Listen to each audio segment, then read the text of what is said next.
Jordan Bardella, bonjour. Bonjour. Vice-président du Rassemblement national, député européen, Jordan Bardella. Avant de revenir sur l'échec de votre parti et sur votre échec, je voudrais parler évidemment de l'abstention et de la non-participation de très nombreux Français à ces élections départementales et régionales. C'est aussi un échec de toute la classe politique, Jordan Bardella. C'est un échec démocratique qui concerne l'intégralité des forces politiques, des mouvements politiques. Quand 2/3 des Français ne se déplacent pas, qui plus est 2/3 des électeurs du Rassemblement national ne se déplacent pas, c'est que ce scrutin n'a pas été suffisamment lisible.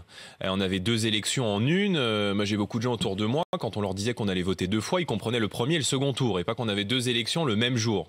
Donc évidemment que tout cela a été aussi organisé de manière dans l'amateurisme le plus total. Des milliers de gens qui ont pas reçu les professions de foi, les bulletins de vote. C'est pas le platane qui tue ça très sur les bords des routes, c'est le conducteur qui entre dans le platane. Évidemment, mais la situation, évidemment, mais lorsque vous avez pas reçu votre profession de foi et que vous êtes par exemple une personne âgée qui n'avait peut-être pas d'autres moyens de vous informer, évidemment que vous en pâtissez. Sauf que ce sont les jeunes en majorité qui se sont abstenus. Et c'est vrai, 1 jeune sur 2 qui n'était pas au courant qu'il y avait une élection. Moi, je me souviens, il y a quelques semaines, quand le gouvernement nous a confirmé le report des élections à la frontière de l'été, je dirais fin du mois de juin, le gouvernement s'était engagé à faire des campagnes de communication massives pour expliquer l'enjeu du scrutin, pour sensibiliser les Français au fait qu'il y ait 2 scrutins le même jour. Il n'y a rien eu de tout ça. Il y a des matchs de foot, ça fait 10, 12, 13 millions de vues. Pourquoi est-ce qu'il n'y avait pas des clips avant pour rappeler la date de l'élection? Il y a 1 jeune sur 2 qui n'était même pas au courant qu'il y avait une élection hier. Donc évidemment, est-ce la faute de l'électeur? Est-ce la faute de, je ne sais pas moi, de l'organisation de cette élection? Ou est-ce la responsabilité et des partis politiques et des hommes et femmes politiques qui sont censés tout de même présenter des programmes et nous inciter à aller voter? Je pense que c'est la faute des dirigeants qui se sont succédés à la tête de notre pays, qui ont dégoûté les gens de la politique. Qui, lorsqu'ils ont été élus, ont fait l'exact inverse, qui ont trahi des référendums et puis qui ont aussi désacralisé la fonction présidentielle. Parce que si vous voulez, quand l'image que vous vous faites des politiques, ce sont des youtubeurs qui se roulent sur le gazon à l'Élysée, des ministres qui font des karaokés dans des meetings comme Marlène Schiappa en hurlant, en chantant, quand on désacralise à ce point la fonction politique, la fonction régalienne, faut pas s'étonner que les gens méprisent la politique ou n'aient pas envie de se déplacer. Mais pourquoi n'arrivez-vous pas vous-même, votre parti, vous-même, à convaincre? Pourquoi? Nos électeurs ne se sont pas déplacés. Voilà, il y a bien des raisons. Un fait. Mais bien Marine sûr. Le Pen, j'ai écouté Marine Le Pen qui n'a cessé de rappeler qu'il fallait se mobiliser. Vous étiez avec elle vendredi encore, je crois, en Seine-et-Marne. Un appel à la mobilisation, mais qui n'a pas été entendu. Je veux dire aux électeurs du Rassemblement national, en restant chez vous, en ne vous déplaçant pas le jour du vote, vous n'exprimez pas une colère, vous la laissez perdurer. Alors cette élection, c'est une élection à 2 tours. Nous pouvons remporter notamment la région PACA dimanche et j'appelle l'ensemble de nos électeurs à se déplacer parce qu'on ne changera pas le quotidien des Français. On ne changera pas la politique si on ne change pas les gens qui sont au pouvoir. Et pardon, mais nous n'avons aucune responsabilité dans la situation actuelle du pays. Mais je dis aux Français, on a une crise migratoire majeure, on a une crise sécuritaire majeure, il y a une agression gratuite toutes les 44 secondes dans notre pays, une crise économique sociale à venir avec la sortie du Covid et vous vous abstenez. Donc évidemment qu'il faut aller voter, évidemment qu'il faut se déplacer et que la meilleure arme pour ne pas laisser les pleins pouvoirs à Emmanuel Macron et à ses amis, c'est le bulletin de vote. Jordan Bardella, vous n'avez cessé de parler de sécurité tout au long de cette campagne. Combien avez-vous fait dans votre département, la Seine-Saint-Denis? Un peu plus de 12 ou 13. 9,12%. Je parlais de la région Île-de-France. Non, mais je vous parle de la Seine-Saint-Denis, votre département. Mais qui est un département qui s'abstient beaucoup. 9,12%. Et vous n'avez cessé de parler de sécurité et d'insécurité. Je vais être très clair avec vous. En allant aux élections régionales en Île-de-France, je savais que ce n'est peut-être pas la région la plus facile pour le Rassemblement national. Vous pouvez au moins admettre cela. Mais enfin, lorsque on disait il y a quelques semaines que l'on pouvait être la première force d'opposition à Valérie Pécresse en région Île-de-France, tout le monde nous riait au nez. Donc nous sommes aujourd'hui, c'est vrai, la première force d'opposition à Valérie Pécresse en Île-de-France. Mais en Île-de-France comme ailleurs, les électeurs du Rassemblement national ne se sont pas déplacés. Donc moi, je les appelle à aller voter. Voilà, je leur dis, on peut râler, on peut être en colère, mais on ne peut pas rester chez soi au moment où il faut se se rendre aux urnes pour remplacer les dirigeants qui sont au pouvoir. 13,1 avec un taux de participation dérisoire. Oui, regardez par exemple c'est vrai. Valérie Pécresse. Mais je ne vais pas me comparer. Le taux de participation dérisoire, il est le même pour tous. Des inscrits. Donc évidemment que les sortants ont été avantagés. De la même manière qu'au municipal, on a été, avec une forte abstention, avantagés aussi dans nos mairies. C'est vrai. Est-ce que s'abstenir, c'est un acte politique ? Pendant longtemps, on a dit voter pour le Rassemblement national, c'est le vote de la contestation, c'est le vote de l'opposition. Or, aujourd'hui, on voit bien que les gens qui votent pour le Rassemblement national aujourd'hui ne votent plus par contestation, ils votent par adhésion à un projet politique. Et quand le scrutin n'est pas assez clair, regardez, lorsque les gens se déplacent, nous gagnons les élections. Aux élections européennes de 2019, c'est le seul scrutin national du quinquennat. Les gens se sont déplacés. Il y a une participation historique inédite qu'on n'avait pas vue depuis 25 ans dans notre pays. Nous avons gagné les élections européennes. Lorsque nous sommes arrivés avec une participation dans un premier temps relative à Perpignan avec Louis Alliot, Louis a dit on peut gagner les élections municipales, venez voter. Les Français et les habitants de Perpignan se sont déplacés. Donc lorsque l'on est en possibilité de gagner, nos électeurs se déplacent. Donc je leur dis vous avez possibilité de faire élire Thierry Mariani à la tête de la région PACA. Ne laissez pas le candidat d'Emmanuel Macron être réélu. On ne peut pas déplorer la politique du gouvernement. On ne peut pas descendre dans les rues pour manifester dans ce grand mouvement populaire qui a été celui des Gilets jaunes. On ne peut pas exprimer une colère contre le gouvernement et ne pas aller voter le jour J, ça n'est pas possible. Voilà, la meilleure arme en démocratie, c'est le bulletin de vote. Donc on ne peut pas râler et déplorer les conséquences des politiques des gens qui sont au pouvoir et rester chez soi le jour du vote. Est-ce que, franchement, je vais poser une question claire et directe. Jordan Bardella, est-ce que vous, responsables politiques, vous et tous les autres, vous ne vous posez pas des questions sur votre légitimité? Mais ce que je veux dire par là, sur la manière dont vous vous adressez aux Français, sur cette façon sans cesse, peut-être, je ne sais pas, de diviser, sans cesse finalement de montrer du doigt les Français. Parce que qui sont les premiers responsables? Vous. Ce ne sont pas les électeurs. J'ai l'impression depuis hier que parce qu'il y a une abstention forte, on montre du doigt ceux qui se sont abstenus. Mais s'ils se sont abstenus, c'est pour de bonnes raisons. Parce que vous ne les convainquez pas. Mais vous savez, la politique, M. Bourdin, c'est l'école de l'humilité. Oui. Et ce que vous dites là est une remise en question permanente. Vous remettez en question ce matin ? Mais tout le monde se remet en question. Quand faut savoir être humble. Quand on fait de la politique et qu'on a 2/3 des gens qui restent chez eux le jour du vote, bien sûr qu'on se remet en cause. Est-ce que ça vient de notre fait ? Est-ce que c'est de la faute du gouvernement ? Est-ce que c'est ce climat de tension qui, comme je l'ai entendu ce matin, Monsieur Bertrand, tout au long de cette campagne, je ne vais pas me victimiser, je n'aime pas ça, mais tout au long de cette campagne, on a été la cible d'attaques toujours plus violentes. Nos électeurs ont été la cible d'attaques extrêmement violentes, humiliantes. Quand j'entends Monsieur Bertrand, qui a été candidat en région Hauts-de-France, j'appelle à briser les mâchoires du Front National. Quand une ministre, Mme Grégoire, appelle à abattre l'ennemi de la République qui est Marine Le Pen. Quand M. Dupond-Moretti, qui ne s'est pas qualifié, la République En Marche a fait les pires scores qu'ait fait un parti au pouvoir sous la Ve République, appelle à chasser le Rassemblement national. Mais c'est ça la démocratie, c'est ça l'image qu'on renvoie de la vie politique à nos concitoyens, plutôt que de parler de pouvoir d'achat, plutôt que de parler de sécurité. Donc effectivement, quand on parle une grande partie de ce temps à répondre des attaques de nos adversaires, oui, c'est pas forcément évident. Maintenant, évidemment qu'on s'interroge, mais je dis que cette élection, c'est une élection à 2 tours, voilà, et que ce n'est pas parce que nous avons fait des scores qui sont peut-être moins importants que ceux qui étaient attendus hier que l'élection est pliée. Il y a encore un second tour, et les gens ont la possibilité de s'exprimer de nouveau dimanche dans les urnes. Est-ce qu'il y a une perte du sens civique, selon vous ? Quand on regarde la courbe, bien sûr, oui, quand on regarde la courbe d'abstention, notamment des régionales, qui ne fait que descendre depuis un certain nombre de temps, il y a ce besoin d'oxygéner la démocratie. Mais je vais vous dire, quand les gens se déplacent et ont le sentiment qu'un bulletin de vote sur 2 ne sert à rien, les gens finissent par rester chez eux. Lorsque, s'agissant du Rassemblement national, ils votent pour nous et qu'à chaque fois, on a des désistements, des fronts républicains, des gens qui appellent la gauche à voter pour la droite à voter pour la gauche, les Verts à voter pour le candidat de M. Macron. C'est toujours la faute des autres. Je suis humble, mais admettez que nous n'avons jamais eu le pouvoir, Monsieur Bourdin, et qu'on est un peu, si vous voulez, les effets collatéraux. Comment est-ce qu'on gagne le pouvoir, Jordan ? En remportant les élections.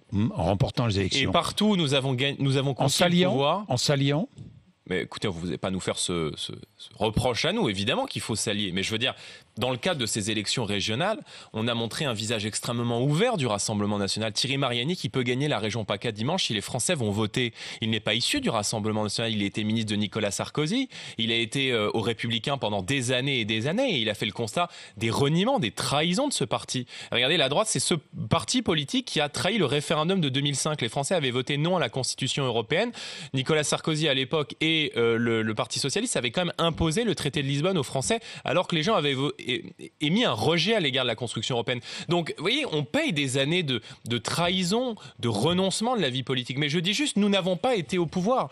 Donc, c'est vrai, je trouve particulièrement injuste que l'on subisse peut-être cet effet aussi d'oubli, de mépris, alors même que nous n'avons jamais eu le pouvoir et que nous portons des idées qui sont les idées d'une majorité de Français et qui sont radicalement différentes. Regardez dans nos villes. Est-ce que les résultats sont illégitimes? Parce que certains disent, avec ce taux de participation, les résultats sont illégitimes. Ils ne le sont pas aux yeux de la loi. J'entends Jean-Luc Mélenchon qui réclame même une commission d'enquête sur les conditions dans lesquelles mais Monsieur Mélenchon, il est sorti de la République. Je veux dire, c'est la course à tout ce que la radicalité peut faire de pire, dans le désarmement de l'État, dans la volonté de remettre en cause les institutions. Il explique même maintenant que les terroristes, à la veille d'attentats qui commettent des barbaries sur notre sol, seraient payés par l'État, seraient des fonctionnaires de l'État. Donc, Monsieur Mélenchon, il est sorti de la République. Mais en revanche, bien sûr qu'il faut tous qu'on s'interroge. Nous, on souhaite la proportionnelle à toutes les élections pour faire en sorte que lorsque vous votez, 10% des gens votent pour un mouvement, vous avez 10% des élus.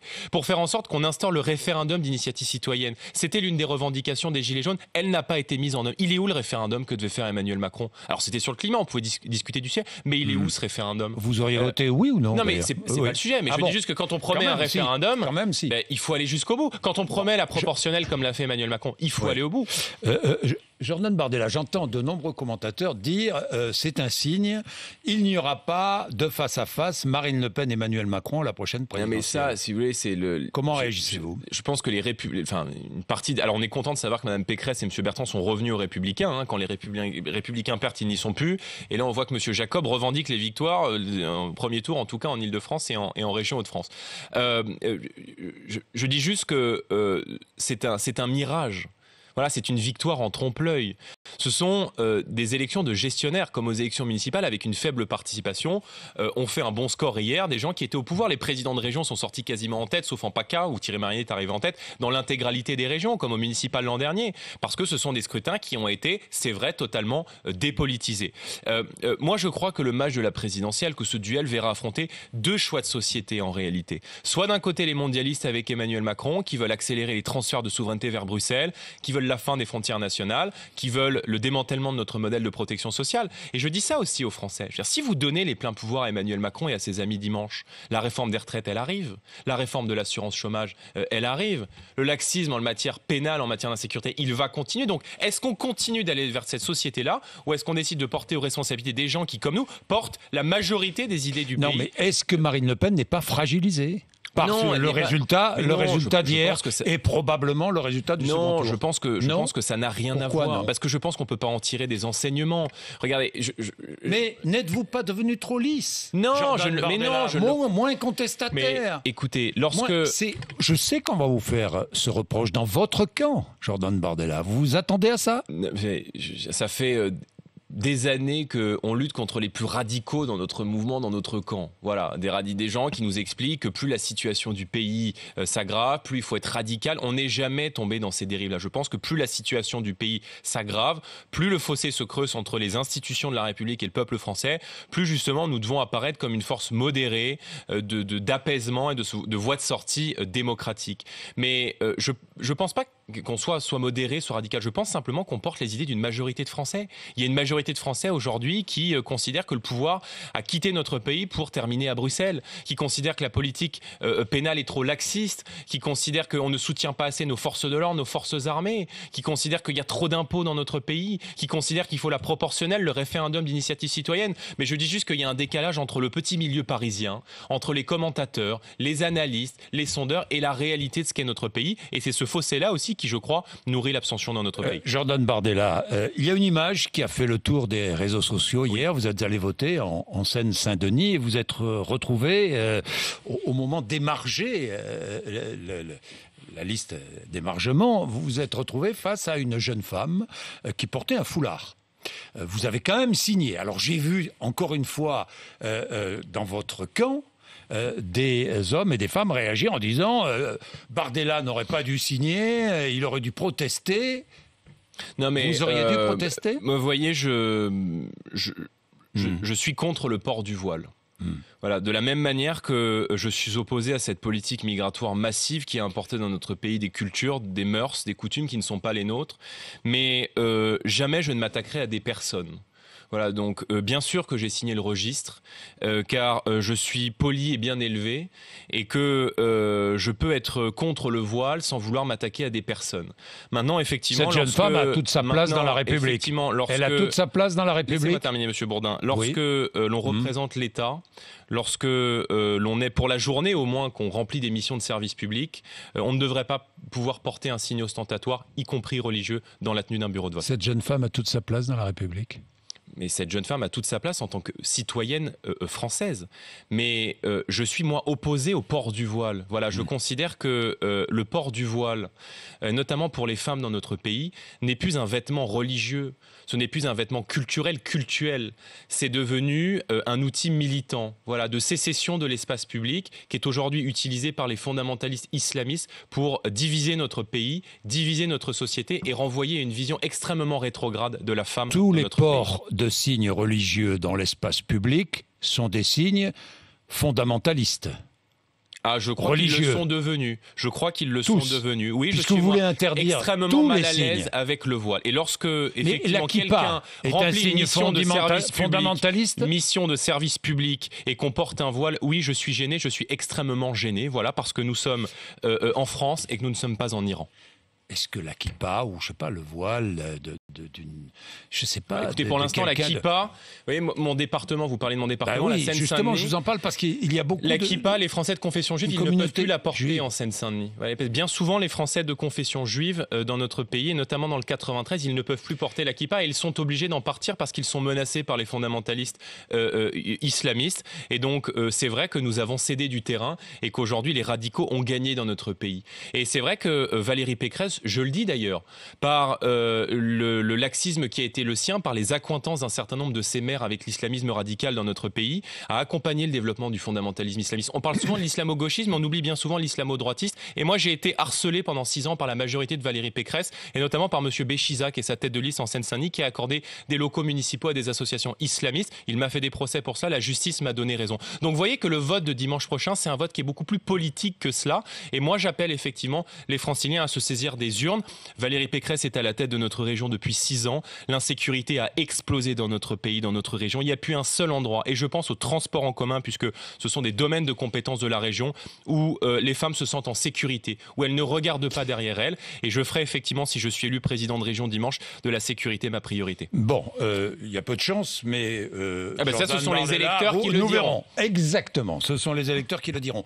Dites-moi, est-ce que vous appelez M. Felizia en région PACA à maintenir sa liste? Mais moi, je ne donne pas de leçons aux Français, je ne donne pas de consignes de vote aux Français, je ne les infantilise pas, je les sensibilise à l'enjeu du scrutin, et je dis en tout cas aux électeurs du Rassemblement national et aux électeurs des Républicains qui ont été bien méprisés, je trouve, par les ténors de ce mouvement politique, qui ont laissé, je dirais, cette liste se voir composée d'amis de M. Macron, parce qu'en réalité, M. Musueli, il est le candidat d'Emmanuel Macron avant d'être le candidat de M. Jacob. J'ai vu que M. Jacob est extrêmement mal à l'aise. Or, beaucoup d'électeurs des Républicains ne veulent pas voir réélu Emmanuel Macron parce qu'ils savent qu'un nouveau quinquennat d'Emmanuel Macron sera un quinquennat de violence, de désordre et de chaos. Eh bien, à propos de la région Provence-Alpes-Côte d'Azur, j'en profite pour dire que j'arbitrerai le débat du second tour, le seul d'ailleurs, dans la région Provence-Alpes-Côte d'Azur. Ce sera jeudi matin à 8h30, 8h30, 9h30 sur RMC et BFM TV. Un mot encore, dernier mot, sur la réforme des retraites. Oui. Est-ce que vous comprendriez que le gouvernement reprenne cette réforme avant la présidentielle, avant la Écoutez, présidentielle? Ce gouvernement a passé son temps, a passé son quinquennat à mettre de l'huile sur le feu. Voilà, et à organiser le désordre et la désunion dans notre pays. Est-ce que vous seriez pour une reprise de la réforme des retraites? Lorsque nous avons exprimé notre opposition à la réforme des retraites, non, Monsieur Bourdin, pour vous répondre. Je sais que vous reprochez souvent en politique de ne pas répondre clairement, donc je vous dis non. Mais lorsque nous avons opposé nous sommes opposés à la réforme des retraites dans cette grande contestation populaire qui s'est déroulée dans le pays il y a quelques semaines. Tout le monde nous expliquait qu'on était dans le faux et que la réforme de Macron était formidable. Monsieur Macron a lui-même dit que la réforme n'était pas applicable en l'état. Donc on voit bien que Monsieur Macron, ça consiste à faire travailler plus pour faire gagner moins.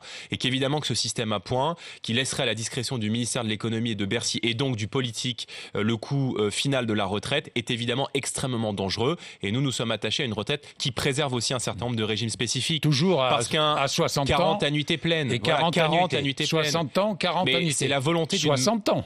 Oui, avec 40 annuités. 60 ans, ça veut rien dire. Aujourd'hui, on rentre en moyenne. Attendez, Marine Le Pen a toujours dit 60 ans, oui, mais toujours. Oui, mais en France, il y a 2 critères. Il y a l'âge, vous le savez, il y a l'âge et le nombre d'annuités. Je le sais. Donc, en réalité, aujourd'hui, vous rentrez en moyenne à 22 ans et demi sur le marché du travail. Donc, avec 40 annuités, vous repartirez à 42 ans et demi. D'autres rentrent plus tôt. Eh bien, pour les métiers les plus pénibles, ils pourront partir plus tôt, effectivement. Je l'assume parce qu'on n'imagine pas un militaire ou un marin-pêcheur travailler jusqu'à 65 ans, Monsieur Bourdin. Il n'y a que les gens qui sont au pouvoir, les liquidateurs d'en haut, les prédateurs d'en haut qui nous dirigent et qui font bien souvent le jeu des grandes banques, de la grande finance qui considèrent que l'on peut travailler jusqu'à 70 ans. L'espérance de vie en bonne santé, elle recule dans notre pays et c'est cela que nous devons avoir en tête. Merci, Jordan Bardella. Merci d'être venu nous voir.